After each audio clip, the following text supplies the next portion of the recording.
வணக்கம். இன்றைக்கி நம்ம வீடியோவில் நெல்லிக்காய் துவையல் எப்படி செய்யலான்னு பார்க்கலாம். அதுக்காக நான் 3 நெல்லிக்காய் எடுத்திருக்கேன். அதோட ஒரு 2 டேபிள் ஸ்பூன் அளவுக்கு தேங்காய் துருவல், கொஞ்சமாக கொத்தமல்லி தழை, 2 பச்சை மிளகாய், கொஞ்சமாக புளி, உப்பு தேவையான அளவு. இப்போது நெல்லிக்காயெலாம் விதை நீக்கிட்டு கட் பண்ணி எடுத்துகிட்டு வந்துடலாம். இப்போ துவையல் செய்ய ஸ்டார்ட் பண்ணிடலாம். ஒரு மிக்சி ஜார் எடுத்திருக்கேன். இதில் நெல்லிக்காய் சேர்த்துடலாம்.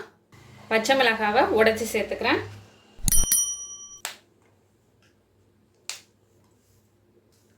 புளி, கொத்தமல்லி தழை, தேங்காய் துருவல்.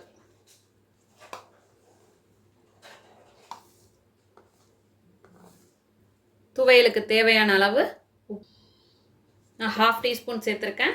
இப்போ இதை தண்ணி சேர்க்காம அரைச்சி எடுத்துகிட்டு வந்துடலாம். இப்போ இந்த அளவுக்கு அரைஞ்சதும் கொஞ்சமாக தண்ணி சேர்த்து அரைச்சி எடுத்துகிட்டு வந்துடலாம். 2 டேபிள் ஸ்பூன் அளவுக்கு தண்ணி சேர்த்துக்கிறேன்.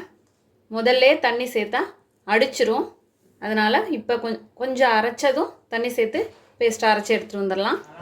இப்போ பாருங்கள், சூப்பராக அரைச்சிட்டு வந்தாச்சு. இப்போ இதை ஒரு பவுலில் மாற்றிடலாம்.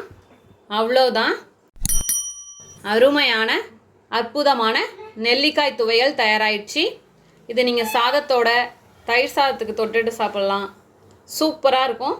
டேஸ்ட் பண்ணி பார்த்துட்டு, ட்ரை பண்ணி பார்த்துட்டு எப்படி வந்துச்சுன்னு கமெண்ட்டில் சொல்லுங்கள். Thank you.